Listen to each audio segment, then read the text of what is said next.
క్రీస్తు విజయం అనే మన ఛానల్కి స్వాగతం, సుస్వాగతం. ఈ క్రీస్తు విజయం ఛానల్లో మంచి మంచి వర్తమానాలు, జీవితాలలో అద్భుతాలు చేసిన యేసయ్య గుర్చినటువంటి అద్భుత సాక్ష్యాలు, సాధారణంగా వచ్చేటువంటి కొన్ని న్యూస్ వార్తా విశేషాలు, ఇంకా రకరకాలైనటువంటి అంశాలతో ఈ క్రీస్తు విజయం అనే ఛానల్ మీ ముందుకు వస్తూ ఉంది.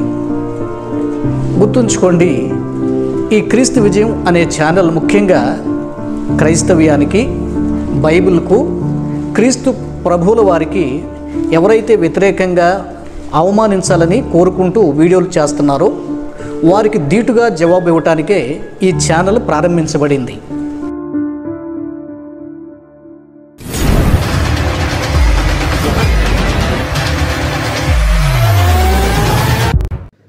క్రైస్తవ సంబంధిత అంశాలు అనేటువంటివి సోషల్ మీడియాలో రెండు విధాలుగా మీ ముందుకు వస్తున్నాయండి. గుర్తించండి, ఆలోచించండి. ఒకటి, దైవిక వర్తమానాలతో కొందరు దైవజనులు వర్తమానాలను మీ దగ్గరకు తెస్తున్నారు. కొందరు క్రైస్తవ పక్షంగా పోరాటాలు చేస్తూ ఎప్పటికప్పుడు క్రైస్తవ వ్యతిరేకుల నోరు మోయిస్తూ వారి దాడులను ఖండిస్తూ క్రైస్తవ సమాజం పక్షంగా పోరాటాలు చేస్తున్నటువంటి వీడియోలను మీ ముందుకు తెస్తున్నారు. సరే, నేను ఇక్కడ మీకు చెప్పదలుచుకుంది ఏంటంటే, మీరు వీడియోస్ను చూస్తున్నారు, లైక్ చేయటం ఎందుకు విడిచిపెడుతున్నారు? ఒక 40,000 మంది చూశారనుకోండి, కనీసం ఒక 2-3 వేలైనా లైక్స్ అనేటువంటివి ఎందుకు ఉండలేదు? ఒక 4-5 వేల మంది ఇది మన క్రైస్తవ వీడియో అని మీరు ఎందుకు లైక్ చేయట్లేదు? నేను గమనించానండి, కరుణాకర్ శివశక్తికి సంబంధించిన వీడియో రిలీజ్ అయితే ఒక 20-30 వేల మంది చూస్తే కనీసం 3-4 వేల మంది లైక్ చేస్తున్నారు. అదే మన ఛానల్లో చూస్తే 1000 మంది లైక్ చేసేటప్పటికి కన్నా కష్టం అవుతుంది. లైక్ చేయటం ద్వారా ఛానల్ స్టెబిలిటీ పెరుగుతుంది. యూట్యూబ్ వారు ఏం చేస్తారంటే దాన్ని ఇంకా ఎక్కువగా స్ప్రెడ్ చేయడానికి ప్రయత్నం చేస్తారు. చక్కగా ఛానల్ అనేటువంటిది ఇంకా వేగంగా పుంజుకొని ముందుకు సాగుతుంది. మీరు వెంటనే లైక్ చేయటం మర్చిపోకండి, కామెంట్ చేయటం మర్చిపోకండి. సరే, ఒకవేళ కామెంట్ చేయాలంటే కొంచెం కష్టపడాలి, టైప్ చేయాలి, లేదా ఏదో చేయాలి కనుక అక్కడ కొంచెం కష్టం ఉందలే అనుకుందాం. లైక్ చేయడానికి ఏమైందండి? జస్ట్ ఆ లైక్ బటన్ టచ్ చేయటమే కదా.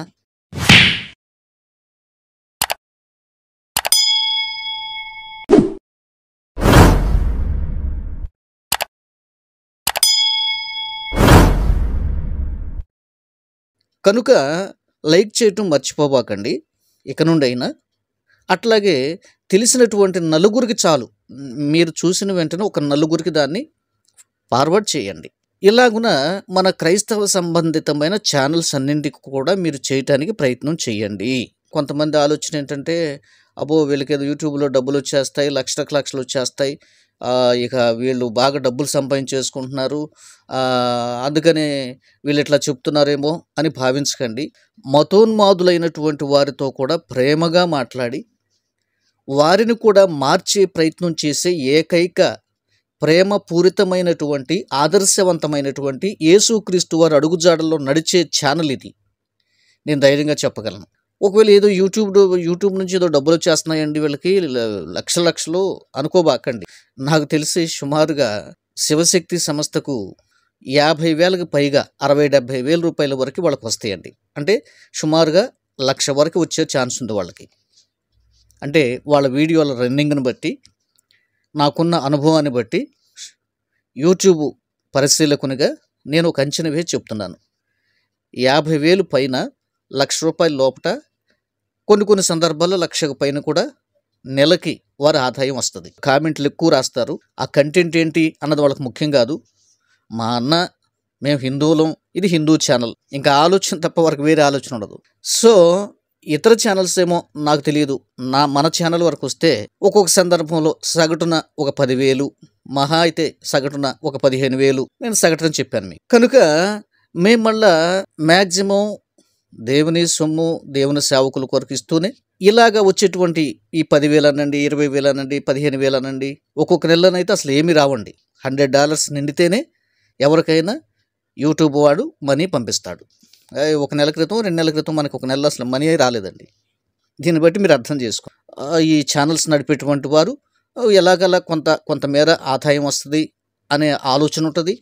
అట్లాగే ముఖ్యంగా మనకైతే ప్రజల్లోకి ఎక్కువగా వీడియో చొచ్చుకొని వెళ్ళాలి, ప్రజల్లో పెట్టిన వీడియో వైరల్ కావాలి. అందువల్ల థంబ్నెయిల్స్లో కొన్నిసార్లు కాస్తంత ప్రజలను ఆకర్షించే రీతిగా ఉంచబడుతున్నాయి. దీన్ని గమనించండి. సో థంబ్నెయిల్స్ అనేటువంటివి కాస్తంత ఆకర్షణీయంగా ఆ వ్యక్తి ఆ వీడియోను చూసే విధంగా ప్రతి ఒక్క క్రియేటర్ కూడా అలాగే ఉంచుతాడు. ప్రజలు దాన్ని చూసే విధంగా మన యొక్క థంబ్నెయిల్స్ అనేటువంటివి ఉంటాయి.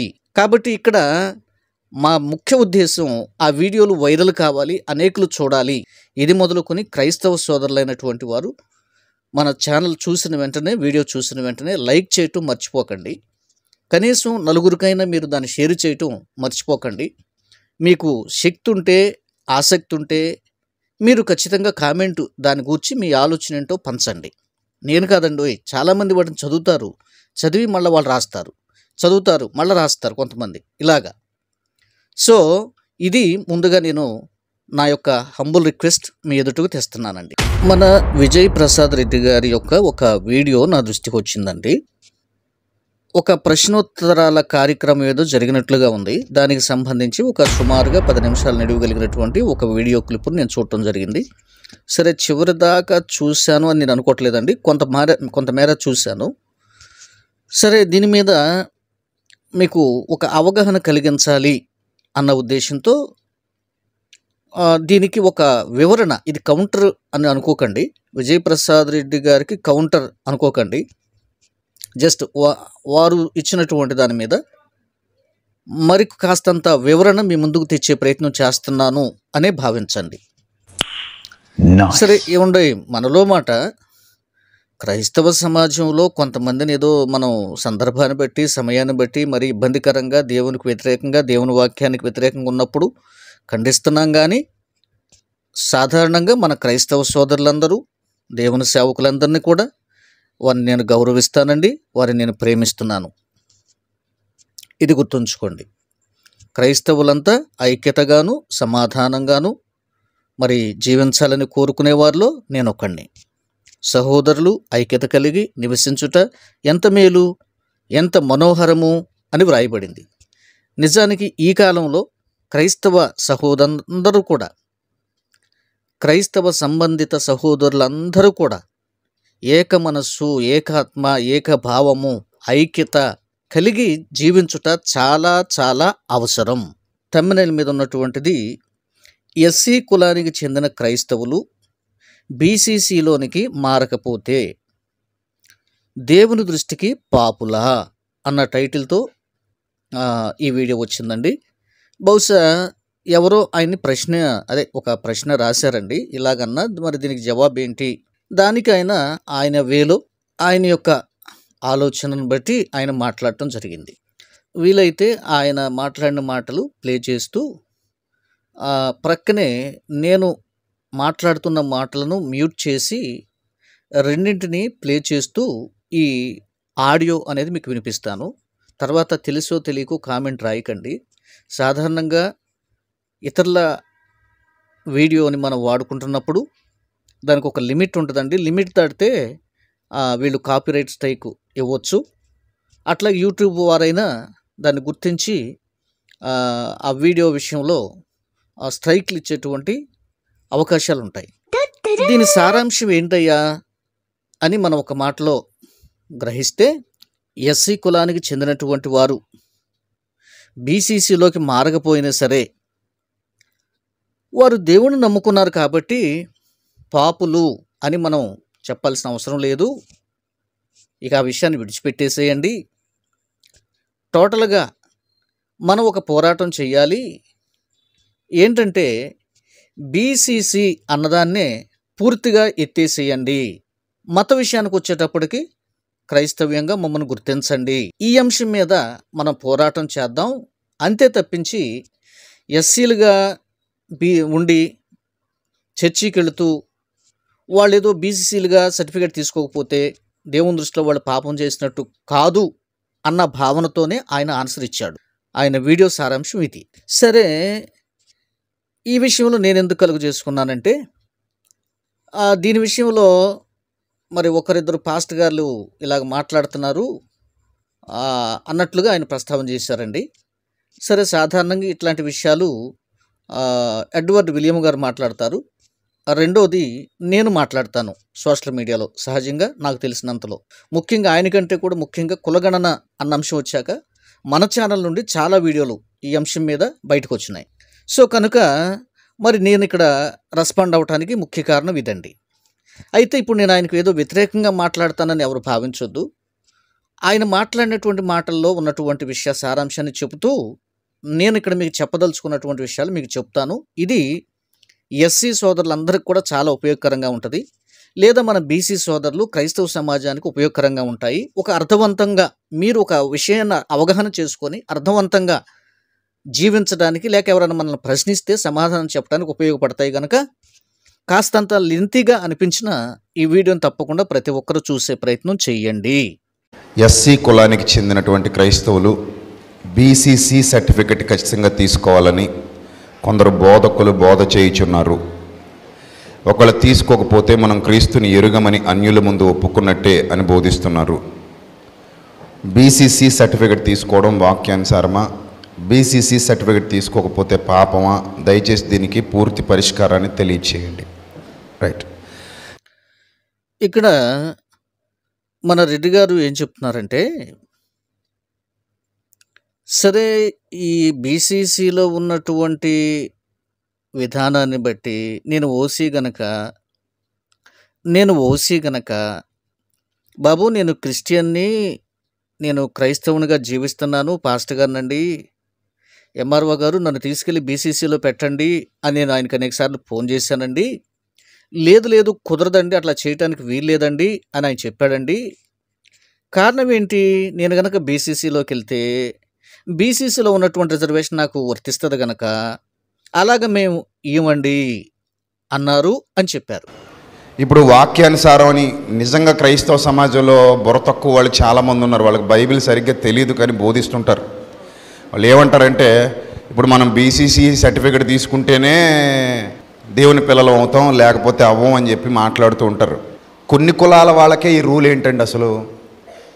అయినా క్రైస్తవ్యంలోకో లేకపోతే ఇంకొక దాంట్లోకో మారితేనే మీరు బీసీసీలోకి వెళ్ళిపోవాలి, మీకు ఉన్నటువంటి అన్ని రద్దు చేసేయాలి. ఇదంతా ఒక వివక్షతో చేసినటువంటి దుర్మార్గపు పనిది. అది నీచమైన పని, దుర్మార్గపు పని. కావాలంటే మా ఏరియా ఎంఆర్ఓ గారిని అడగండి, ఎన్నిసార్లు నేను ఫోన్లో మాట్లాడడం తెలుసా? కావాలని. ఇప్పుడు నేను ఓసీలో ఉన్నాను కదా, నన్ను రూల్గా అయితే బీసీసీలో పెట్టాలి కదా, నువ్వు పెడతావా అని అడిగేవాడిని. బాబు మేము పెట్టమని అంటాడు. మా ఉద్యోగం పోద్ది అంటాడు. మరి చట్టం చెప్తుంది కదా నీ ఉద్యోగం ఎందుకు పోద్ది, అది నా దగ్గర అవదండి అంటాడు. అంటే ఓసీలో ఉన్నోడిని బీసీసీలో పెట్టడానికి ఒప్పుకోరు, ఎందుకంటే నాకు రిజర్వేషన్లు వచ్చేస్తాయి. ఇప్పుడు నాకు ఏ రిజర్వేషన్లు లేవు. ఇప్పుడు రిజర్వేషన్లు ఉన్నోడిని పెట్టమంటే మాత్రం పెట్టేస్తారు, ఎందుకంటే ఆడి అన్నీ తీసేస్తారు కాబట్టి. ఇది దారుణమా కాదా? ఇది ఎంత దారుణం చూడండి. అయితే ఎస్సీ కులానికి చెందినటువంటి వ్యక్తి బీసీసీలోకి వస్తానంటే ఖచ్చితంగా వేసేస్తారు. ఎందుకని? అతని రిజర్వేషన్ అతన్ని కోల్పోతున్నాడు కాబట్టి. ఇది ఎంత దారుణం అండి, అసలు ఇదేంటండి అంటూ ఆయన ప్రశ్నించారండి. ఖచ్చితంగా ఈ విషయంలో నేను ఆయనతో ఏకీభవిస్తూ ఇక్కడ కొన్ని విషయాలు మీకు చెప్పే ప్రయత్నం చేస్తా. ఓసీలు ఉన్నారండి, సరే సాధారణంగా వారికి ఎలాంటి రిజర్వేషన్లు వర్తించవు. బీసీ అనేటువంటి ఒక కేటగిరీ ఉంది. ఈ కేటగిరీలో ఏబిసిడిఎఫ్ అన్నట్లుగా కొన్ని గ్రూపులు ఉన్నాయి. వీళ్ళకి కొంతమేర రిజర్వేషన్ వర్తిస్తుంది. ఆ కింద ఎవరున్నారండి? ఎస్సీలు ఉన్నారు. బీసీల కంటే కూడా బెటర్గా రిజర్వేషన్లు అనేటువంటి వీళ్ళకి ఇవ్వబడతాయి. వీళ్ళు దళితులు అంటే ఎస్సీలు, వీళ్ళకి బెటర్ ఆప్షన్లో రిజర్వేషన్ అనేటువంటిది ఇవ్వటం జరుగుతుంది. ఇకపోతే ఇంకా లిస్ట్లో ఇంకా తర్వాత ఎవరున్నారండి? ఎస్టీలు ఉన్నారు. బీసీల కంటే ఎస్సీల కంటే ఎస్టీలకి ఇంకా బెటర్గా రిజర్వేషన్ ఉంటుంది. అంటే ఫర్ సపోజ్ మీకు అర్థం కావటానికి చెప్తున్నానండి. ఇప్పుడు ఉదాహరణకి టీచర్స్ ఎలిజిబుల్ టెట్ అనేటువంటిది జరిగింది. ఒక ఓసీ విద్యార్థి పాస్ అవ్వాలంటే అతనికి సుమారుగా 80 మార్కులు రావాలండి. పాస్ అయ్యాడు అనుకుందాం. అదే బీసీకి చెందినటువంటి వ్యక్తి అనుకోండి, అతనికి సుమారుగా 70 వస్తే చాలండి, అతను పాస్ అవుతాడు. ఎస్సీలు కానీ ఎస్టీలు కానీ అయ్యారనుకోండి, సుమారుగా వాళ్ళకి 60 వస్తే చాలండి, వాళ్ళు పాస్ అయిపోతారు. అంటే ఇట్లాగా ఇది రిజర్వేషన్ అమలు కావటం ఏంటంటే ఇలాగొస్తుంది. టూకీగా మీకు చెప్పాను, మీకు అర్థమైంది కదా. అంటే ఒకరికంటే ఒకరు బెటర్గా పొందుతారు. బట్ ఒకరికంటే ఒకరు అంటే సామాజిక స్థితిని బట్టి ఇలాగిచ్చారు అన్నది మనం గుర్తించాలి. వారికి ఉన్నటువంటి సామాజిక పరిస్థితులను బట్టి బాగా పేదరికంలో మగ్గుతారు కనుక ఎస్టీలు అనేవారు కొండ ప్రాంతాల్లో జీవిస్తారు. సహజంగా గుంపులుగా ట్రైబల్స్ అంటాం మనం. సాధారణంగా అంటే మనతో కలిసి జీవించేవారు కొద్దిమంది ఉంటారండి. ఎక్కువగా తండాలుగా ఉంటూ లేకపోతే గుంపులుగా ఉంటూ అడవుల్లో ఇట్లాగా జీవించేటువంటి ఎస్టీలు ఉంటారండి. సాధారణంగా ఎరుకుల, యానాది, మరి సుగాలీలని లేకపోతే ఇలాగా చిన్న ఈ కమ్యూనిటీస్ అన్నీ కూడా ఎస్టీల కిందకు వస్తారండి. ఎస్సీలు అంటే మాల, మాదిగ, వీళ్ళు దీని కిందకు వస్తారండి. బీసీ గ్రూప్లోకి గౌడాసు, నాయ బ్రాహ్మణులు ఇట్లాంటి వాళ్ళు బీసీ గ్రూప్లోకి వస్తారు. క్రైస్తవులు కూడా దీంట్లోకి వస్తారండి. ఇకపోతే ఓసీలు అంటే చౌదరీసు, కమ్మాసు, బ్రాహ్మణ్సు ఇట్లాగా క్షత్రియ ఇలాంటి వాళ్ళు సాధారణంగా ఓసీల్లో ఉంటారు. ఓసీలు ఎవరుంటారు, బీసీలు ఎవరుంటారు, ఎస్సీలు ఎవరుంటారు, ఎస్టీలు ఎవరుంటారు, మీకు అర్థమైంది. అంటే అసలు ఈ వర్గీకరణ అనేటువంటిది దేని మీద డిపెండ్ అయ్యి వచ్చింది? వారి సామాజిక పరిస్థితిని బట్టి రిజర్వేషన్ కోసం, ముఖ్యంగా ఎస్సీల కోసం, ఎస్టీల కోసం అంబేద్కర్ గారు పోరాటం చేసి రాజ్యాంగ నిర్మాతగా ఉన్నప్పుడు ఆయన వీళ్ళ యొక్క సామాజిక స్థితి బాగా మెరుగుపడాలి, భవిష్యత్తులోనైనా వీళ్ళు బాగుపడాలని ఒక దళితుడు గనక దళిత సామాజిక వర్గానికి బడుగు బలహీన వర్గాలకు మేలు కలిగేటట్లుగా దీన్ని తెచ్చినట్లుగా మనం చరిత్రలో చూస్తాం. ఈ విషయాన్ని ఇక్కడ ఇలా ఉంచుదాం. ఇప్పుడు ఏం జరుగుతుంది? సాధారణంగా ఎస్టీ వ్యక్తి షెడ్యూల్ ట్రైబ్ అండి. ఎస్టీ వ్యక్తి చర్చికెళ్ళు లేదా హిందూ టెంపుల్కెళ్ళు లేదా మసీదుకెళ్ళు, నీకెక్కడికి వెళ్ళినా ఇతని యొక్క మతం మార్చేది లేదు, రిజర్వేషన్ తీసేసేది లేదు అన్నది చట్టంలో ఉందండి, రాజ్యాంగంలో ఉంది. వినండి, వీళ్ళకి మాత్రమే ఈ వెసులుబాటు ఇచ్చారు. ఎందుకని? సమాజంలో బాగా లీస్ట్ పీపుల్ అండి, చాలా తక్కువ మందే ఉంటారు కనుక ఇందులో కూడా కుట్ర ఉందండి. ఆ కుట్ర ఏంటన్నది తర్వాత చూద్దాం. కుట్రపూరితంగానే ఆలోచన చేసి సరే వీళ్ళకి ఆ వెసులుబాటు ఇచ్చారు. రెండోది ఏంటి? ఎస్సీలు ఉన్నారు. ఎస్సీల సంఖ్య చాలా ఎక్కువగా ఉంటుంది. కాబట్టి వీళ్ళకి మాత్రమే వీళ్ళు ఖచ్చితంగా హిందువులుగానే బ్రతకాలి, హిందూ టెంపుల్కే వెళ్ళాలి, లేదా మసీదుకి వెళ్ళినా లేదా చర్చికి వెళ్ళినా వాళ్ళ మతాన్ని కనుక వాళ్ళు మార్చుకోదలుచుకున్నట్లయితే ఖచ్చితంగా వాళ్ళకి మతం మారుస్తారు, బీసీలోకి వేసేస్తారు. ఎస్సీగా వచ్చే రిజర్వేషన్ కోటా తీసివేయబడుతుంది, బీసీ కోటా అప్లై అవుతుంది. ఇది ఇక్కడ జరుగుతుందండి. ఏమన్నా ఈ విషయాలన్నీ మాకు తెలుసులేండి అని మీలో కొంతమంది అనుకుంటున్నారేమో. తెలియని వాళ్ళ కొరకు నేను చెప్తున్నానండి. తెలిస్తే వెళ్ళండి, గుడ్. లేదా ఈ చెప్పేటువంటి విధానంలో ఎక్కడైనా చిన్న పొరపాట్లు ఉంటే పొరపాట్లు ఉండొచ్చు. నేను ఏదో పర్టికులర్గా రాసుకొని నోట్ చేసి చెప్పట్లేదండి. జస్ట్ నేను గుర్తు చేసుకుంటూ మీతో మాట్లాడుతున్నాను. కాబట్టి ఈ వెర్షన్లో ఎక్కడైనా చిన్న మిస్టేక్స్ అనేవి ఉండొచ్చు. ఉంటే మీరు కామెంట్లో రాయండి. తప్పకుండా అది ఏదైనా ఇంపార్టెంట్ అయితే తర్వాత వీడియోలో దాన్ని సరిచేద్దాం. బీసీసీ ఉన్నారండి. బీసీసీ అంటే క్రిస్టియన్స్కి ఒక తెగగా నిర్ణయించి బీసీ గ్రూప్లో 1 పెట్టారు. ఏ, బి, సి, డి, ఈ వరకు ఉన్నట్టుగా చూస్తామండి. ఈలో ముస్లింలు ఉన్నారు, సిలో క్రైస్తవులు ఉన్నారు, పై మెట్లోనే క్రైస్తవులు ఉన్నారు. ఏ, బి, సి, డి, ఈ. ఓకే, సరే ఇలాగుందండి. దీంట్లో వీళ్ళు ఉన్నారు, వీళ్ళకు ఒక విధమైన రిజర్వేషన్ అప్లై చేశారు. ఓసీలు ఉన్నారు, వాళ్ళకి రిజర్వేషన్ అసలు ఏమీ ఇలా. ఇప్పుడు ఓసీలు ఏమంటారండి? అయ్యో మాలో మాత్రం పేదలు లేరా, సామాజిక స్థితి లేదా, మరి మాకెందుకు రిజర్వేషన్ అప్లై చేయలేదు, మాకెందుకు అసలు పూర్తిగా రిజర్వేషనే లేకుండా ఎత్తేసారు అనేది వాళ్ళు కూడా వాదిస్తున్నారు. న్యాయం ఆలోచిద్దాం. ఇది న్యాయమే. ఏంటి, ఓసీల్లో కూడా పేద స్థితిలో ఉండే పేదరికాన్ని అనుభవిస్తున్న వాళ్ళు లేరా? ఉన్నారు కదండి. మనం ధర్మబద్ధంగా మాట్లాడాలి. ఎందుకంటే మనం క్రీస్తు పిల్లలం, యేసు ప్రభువును అనుసరించేవారమే. మనం ధర్మమే మాట్లాడతాం, న్యాయమే మాట్లాడదాం, ఉన్నది ఉన్నట్లుగా మాట్లాడదాం, సత్యమే మాట్లాడదాం.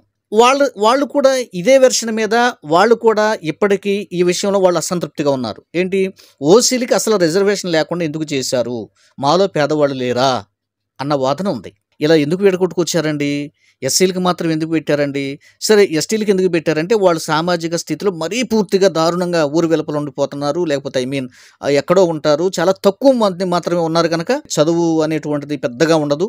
సరే, ఈ రోజుల్లో చదువుకుంటున్నారండి, వాళ్ళు కూడా మంచి మంచి ఉద్యోగాలు సంపాదించుకుంటున్నారు, అది వేరే విషయం. అయితే ఎస్సీలకి ఇచ్చినటువంటి సదుపాయం ఎందుకు ఇచ్చామని ఇప్పుడు వాళ్ళు అంటారండి. ఏమండి, ఇప్పుడు మనం ఏమంటున్నాము, ఏమండి తూచి అట్లా కాదు, మేము క్యాస్ట్కి అసలు కులానికి మతానికి సంబంధం ఏంటి? నేను కూడా చాలాసార్లు ప్రశ్నించాను. ఇందుకు వాళ్ళు ఇచ్చే జవాబు ఏంటండి, హైందవ సమాజం నుంచి లేకపోతే పెద్దలైన వారి నుంచి వచ్చేటువంటి ఆ రోజు ఎందుకు మరి దీన్ని యాక్సెప్ట్ చేశాడు బాబా సాహెబ్ అంబేద్కర్ గారు? దీన్ని ఎందుకు యాక్సెప్ట్ చేశాడు? మరి కులానికి మతానికి సంబంధం ఏంటి అని ఎందుకు ప్రశ్నించలేదు?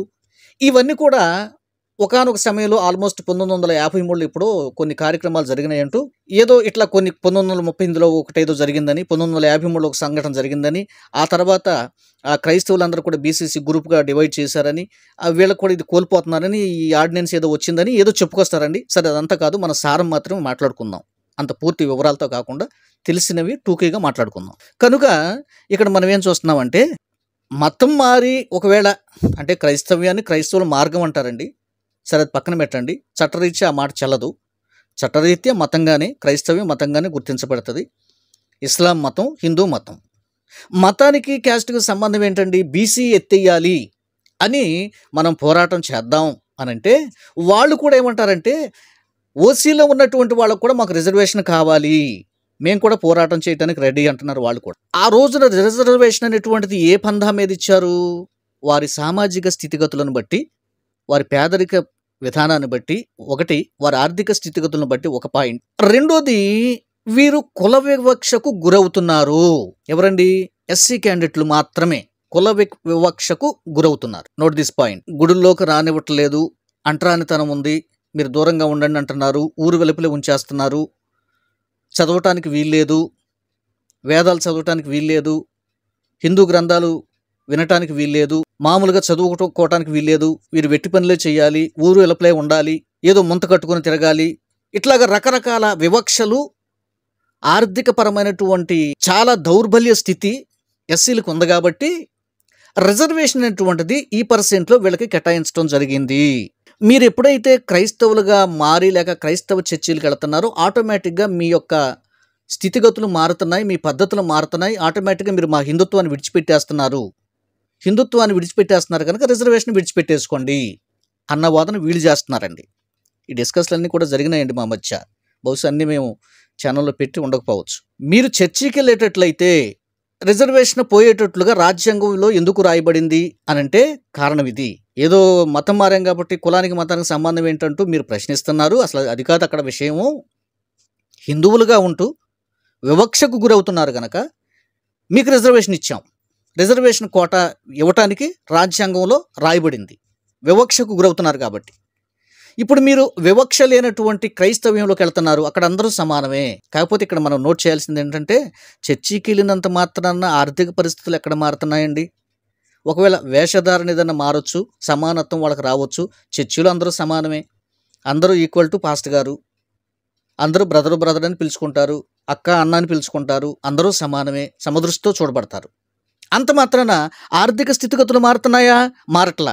కాబట్టి మాకు ఇది వాస్తవంగా ఇది తప్పు, మేము ఎస్సీలుగానే ఉంటాం, మతం మారినా సరే మమ్మల్ని ఎస్సీలుగానే ఉంచండి, బీసీ అన్నది తీసేయండి అని పోరాటం జరుగుతుంది. అది కోర్టులో కూడా జరుగుతుందండి, జరుగుతూ వస్తూనే ఉన్నాయి. అదేదో ఈరోజు కొత్తగా చేసేది కాదండి. ఏదో ఈరోజు నేను రెడ్డి గారో ఇంకొకళ్ళు వెళ్ళి మాకు ఇట్లా కావాలంటే ఇచ్చేసేది కాదండి.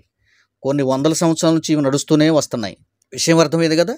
వాళ్ళు దీనికి ఏం జవాబు చెప్తారంటే, మీరు ఎస్సీలు అంటే మీరు హిందూ విధానాన్ని విడిచిపెట్టారు, క్రైస్తవ్యంలోకి వెళ్ళిపోతున్నారు, మా మతాన్ని మా దేవుడిని విడిచిపెట్టినప్పుడు ఇంకా వివక్ష మీరు గురయ్యేదేముంది? మీరందరూ సమానంగానే అయిపోతున్నారు కదా. కాబట్టి మా రిజర్వేషన్ అనేటువంటి దాన్ని మీరు కోల్పోవాలి, పోగొట్టుకోవాలి, మీరు బీసీసీ సర్టిఫికెట్లు పొందండి అంటూ వీళ్ళు కామెంట్ చేస్తారు కొంతమంది.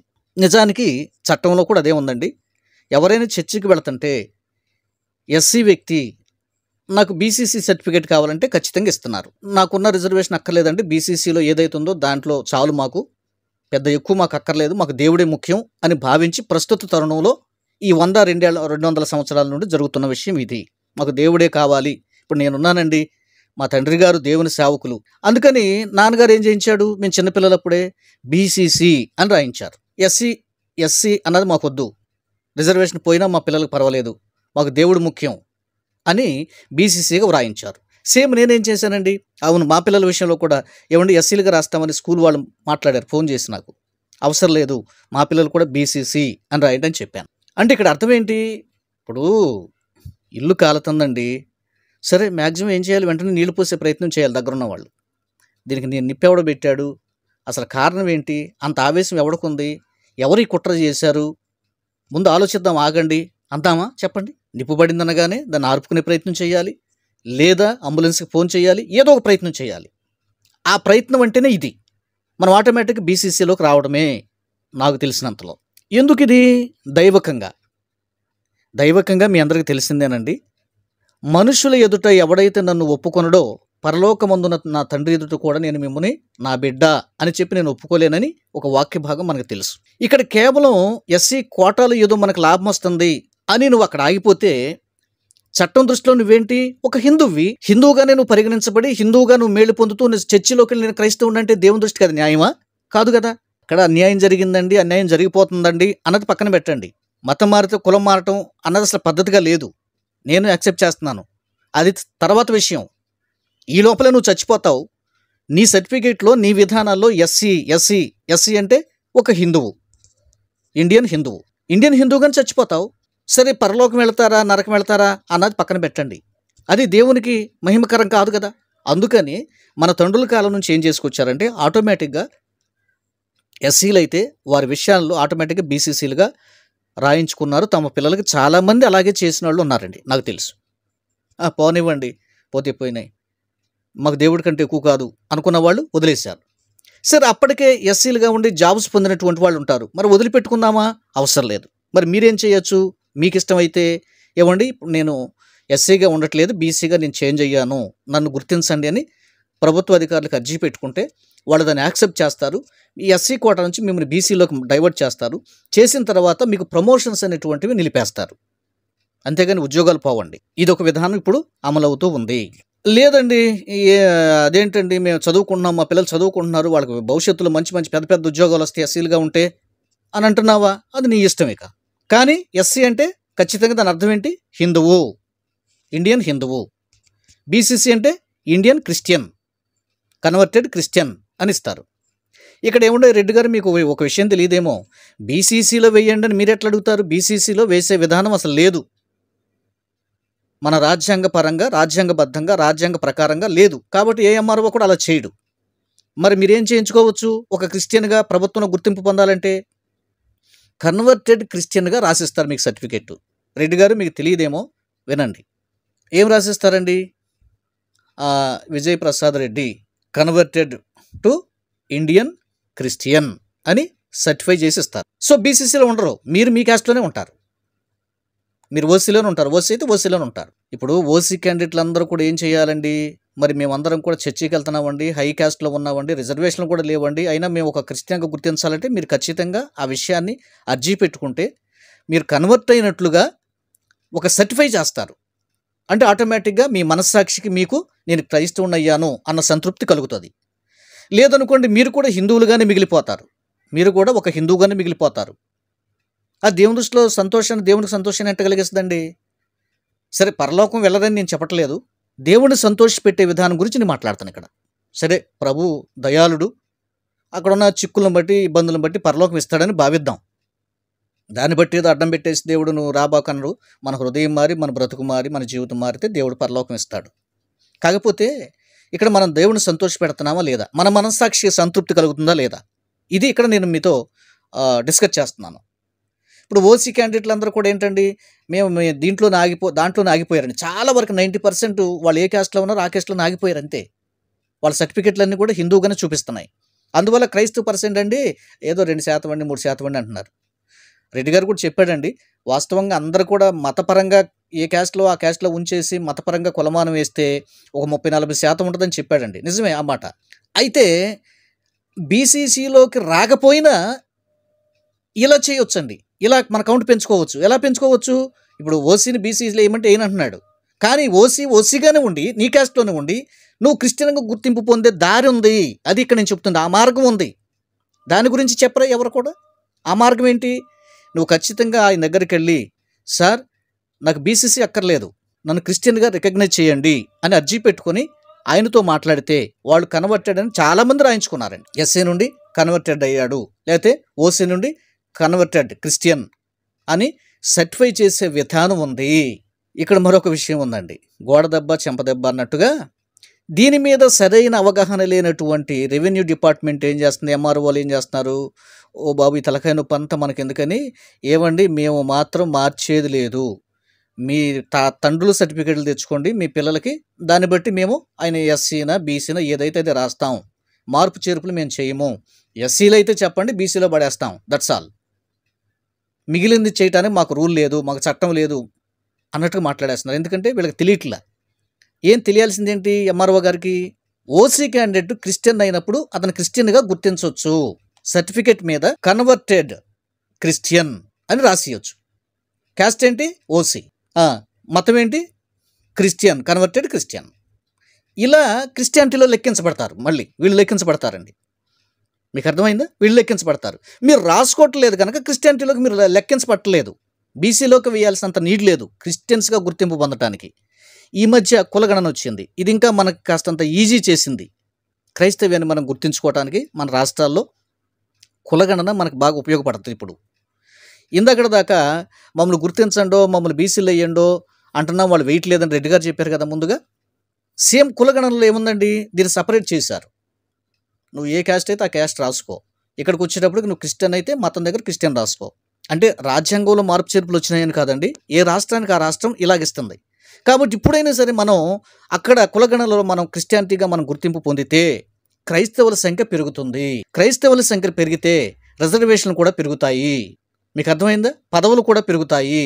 చూసారా? అన్నిట్లో ఉద్యోగాలు కావచ్చు, రాజకీయ పరంగా కావచ్చు, వీటన్నింటిలో కూడా సామాజిక పరిస్థితులన్నింటిలో కూడా క్రైస్తవ్యానికి ప్రథమ పీఠం వేస్తారు. వీళ్ళ వాటా వీళ్ళకి ఇవ్వాలి. అది ఇంత లాభాలు ఉన్నాయి కనుక ఈ విషయాలను మీరు గుర్తుంచుకోవాలని ప్రభు పేరిట మీకు తెలియజేస్తున్నానండి. సో టోటల్ సారాంశాన్ని మీరు మరొకసారి రివైండ్ చేసుకుని వినండి కావాలంటే. ఇక్కడ నేను చెప్పదలుచుకుంది ఏంటంటే, ఓకే బీసీలోకి ఎస్సీలు మాత్రమే వేస్తారు. ఎస్టీ అనే క్యాండిడేట్ ఎక్కడికైనా వెళ్ళొచ్చు, అతనికి ఏ ఇబ్బంది లేదు. ఎస్సీ క్యాండిడేట్ మాత్రమే చర్చిలకు వెళ్ళినా మసీదుకి వెళ్ళినా వాళ్ళ విధానాన్ని వాళ్ళు విడిచిపెట్టాల్సి వస్తుంది. అది ఎందుకు విడిచిపెట్టాల్సి వస్తుందో కూడా మీకు చెప్పాను. తర్వాత విషయం ఏంటంటే, ఇప్పుడు ఎందుకు ఓసీలైనటువంటి వారు మమ్మల్ని క్రిస్టియన్లుగా బీసీలో వేస్తారా అని ప్రశ్నించాల్సిన అవసరం లేదు. మమ్మల్ని కేవలం క్రిస్టియన్లుగా గుర్తించండి అని మాత్రమే వాళ్ళ దగ్గరికి వెళ్ళి అర్జీ పెట్టుకోవాలి. అంతేగాని మమ్మల్ని బీసీసీలో వెయ్యండి అని వాళ్ళ దగ్గరికి వెళ్ళకూడదు. వాళ్ళు దాన్ని రిజెక్ట్ చేస్తారు. మమ్మల్ని క్రిస్టియన్గా గుర్తించండి అంటే ఎంఆర్ఓ గారి ఆధ్వర్యంలో ఖచ్చితంగా క్రిస్టియానిటీలోకి మారుస్తారు. కన్వర్టెడ్ అయినట్టుగా రాసి సర్టిఫై చేస్తారు. ఇది చాలు మనకి క్రిస్టియన్గా గుర్తించుకోవడానికి, మన మనసులో సంతృప్తి చెందడానికి ఇది ఒక మంచి మార్గం ఉంది. ఈ మార్గం గురించి చాలామందికి తెలియట్లేదు. రైట్ అండి, ఇప్పటికే వీడియో చాలా లెంత్ అయిందండి. సో కనుక ఇంకా ఫర్దర్గా ఏదైనా మీకు సందేహాలు ఉంటే కామెంట్లో రాయండి, రిప్లై ఇచ్చే ప్రయత్నం చేస్తాను. లేదా నాకు పర్సనల్గా ఫోన్ చేయండి, నాకు తెలిసినంతలో నేను మాట్లాడే ప్రయత్నం చేస్తాను. టోటల్గా ఏదో ఓసీలుగా ఉండి చనిపోతే వాళ్ళు ఏదో పాపులా, దేవుని సన్నిధికి వెళ్ళరా, పరలోకం వెళ్ళరా అన్న పాయింట్ పక్కన పెట్టేయండి. దేవుడు ఖచ్చితంగా పరలోకం ఇస్తాడు, అందులో మనం సందేహపడాల్సిన అవసరం లేదు, మనం మారు మనసు పొందితే. అయితే భౌతికంగా మన మనస్సాక్షికి సంతోషం కలిగించాలి అన్నీ కనిపిస్తే, దేవుడిని నేను సంతోషపెట్టాలి అని నువ్వు అనుకుంటే, మనుషులు ఎదుట కూడా నేను క్రిస్టియన్ని అనేటువంటి ఒక గుర్తింపు తెచ్చుకోవాలి అని కనిపిస్తే ఖచ్చితంగా ఎస్సీ నుండి నీవు బయటికి రావాలి. ఎస్సీ అంటే ఖచ్చితంగా గవర్నమెంట్ దృష్టిలో, మనుషుల దృష్టిలో హిందువే. మీకు అర్థమైందండి? అట్లాగే ఓసీ క్యాండిడేట్ కూడా క్రిస్టియన్గా మారొచ్చు, బీసీసీగా కాదు క్రిస్టియన్గా గుర్తింపు తెచ్చుకోవచ్చు. అది నీ హృదయానికి సంతోషాన్ని ఇస్తుంది, నీ మనస్సాక్షికి సంతోషాన్ని ఇస్తుంది, దేవుడు నువ్వు సంతోషపెట్టినట్టు అవుతావు. ఈ ప్రయత్నాలు చేయండి మీకు ఇష్టమైతేనే, ఇందులో బలవంతం ఏమీ లేదు. లేదండి నేను మాకు ఉద్యోగాలు వస్తాయి మేము మిస్ చేసుకోలేమండి అంటే ఎస్సీలుగానే ఉండండి. లేదండి మేము ఏదో బీసీసీలో వేస్తే వెళ్తాం, లేదండి మేము ఓసీలుగానే ఉంటామంటే ఉండండి, అది మీ ఇష్టం. ఇక్కడ బలవంతం లేదండి. ఉన్న విషయాన్ని మాత్రం మీ దగ్గరికి తెచ్చాను. అర్థం చేసుకునే ప్రయత్నం చేయండి. థ్యాంక్ యూ అండి. God bless you.